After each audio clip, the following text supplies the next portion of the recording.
Now, going back to that, I agree with Art.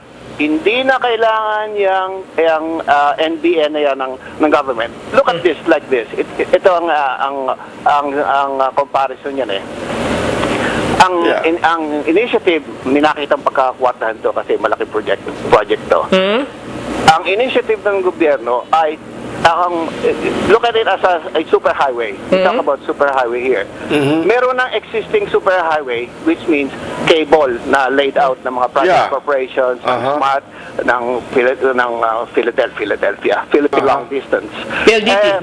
Gusto ng gobyerno, gumawa rin ng another highway, which is itong pag-layout ng cable. Ito yung NBA, layout yan, yung National Broadband na network.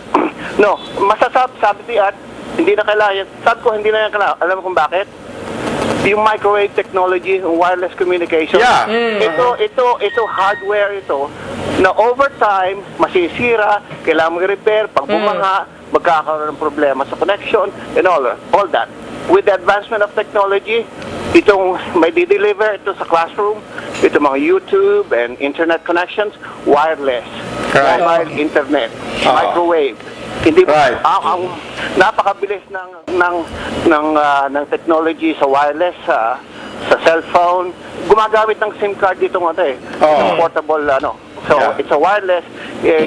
Engineer ka, Art, yung RF signals and all those things, UHF, yun ang ginagamit. Pag nag-layout ka ng cable, dito lang sa US, sa Canada, may problema kami sa cable ng TV, buried underground yan.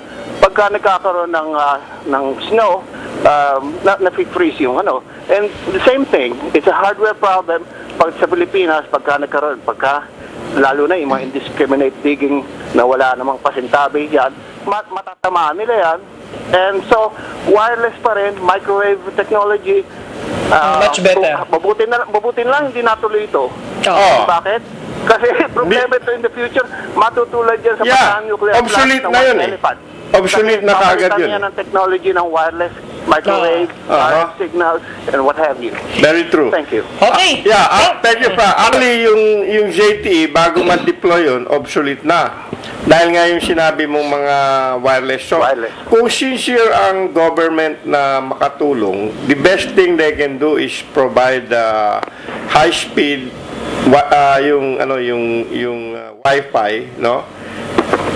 Na libre. Yun lang ang the best thing na magagawa ng government para makatulong sa lahat ng mamamayan. Provide the high-speed Wi-Fi na libre. Yun lang. Kung parang broadcasting lang naman yun And then everybody can access the internet in any island where they live. Na lahat yun, libre na kung gusto nila talaga tumulong. Yung mga ibang sistema, money making opportunity lang yun sa mga hindi nakakaintindi ng technology Pero lahat naintindihan naman na kaya. And we're gonna be doing that to inform the Filipino people na meron palang ganito. Kung ano man ang hopefully mauna tayo bago meron na naman kumikbak ng Okay, Frank. Wala na tayong oras. Frank? Okay. Thank you very much.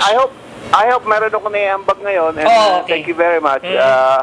And maganda yung mahusay yung resource person nyo. And I thank you for the time. Okay, thank you very much. Thank you rin, Frank. Bye. Okay, thank you. Bye-bye.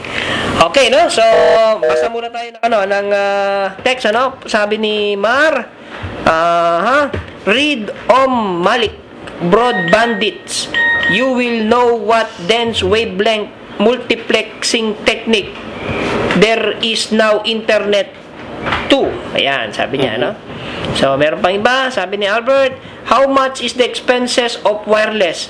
I'm sure it will be a satellite system. Ayan. Tapos, may isa pa. One cable band contains 6 pipes containing 200 fiber optic line with internet.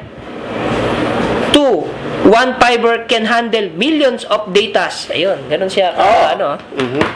So, yun, yung mga Malaki opportunity ko. Kaya ibig sabihin, itong ini-introduce nyo ngayong sistema ng education kung tutusin, ay lahat ng maaaring dapat gamitin, narito na. Andyan na. Kaya ang kailangan lang ay i-fuse lang ito at gawin upang sa ganon, makaangat tayo sa Magamit. sistema ng edukasyon. Di ba? Magamit. May-utilize in short. Yan, Yeah. okay. So, Ma'am Sally, meron kang parting words for our listeners. Advice sa ating mga government officials. Pagpatuloy po ninyo ang sunod sa kanilang programa at tayo po ay magwawagi. Okay? Kanino programa, Madam? Sa DCR. Ito.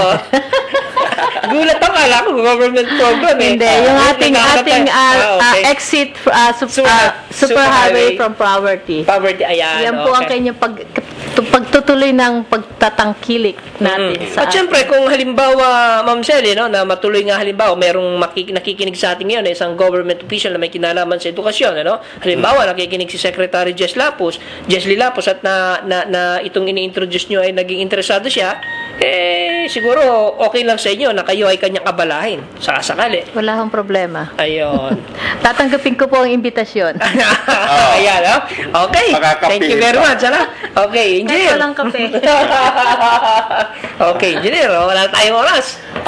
Thank you, Zaldi, for having us, and thank you everybody for your participation. Good night. Thank you. Okay. See you guys again. Okay, meron pang last text. Sabi niya, it simply means scam. Ang NBN at Smartmatic, ayan, scam. Tama yung sinasabi mo niya, no? Maraming umaayon na scam lang talaga, no? How much the expenses of fire? Okay, nabasa na natin kanina yon. Nadoble ang dating mula kay Albert.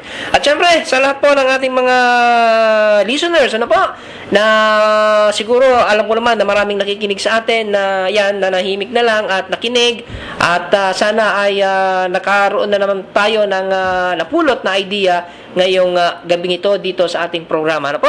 So maraming salamat sa lahat po. Kay Frank, thank you very much, ano, for always being here on our program. Siyempre, sa lahat po ng ating mga callers, listeners at texters, maraming salamat po sa inyo. Siyempre, bukas alas 6 at hanggang alas 7 ulit po tayo magsama-sama dito sa DZRJ. Magandang gabi po sa inyo lahat.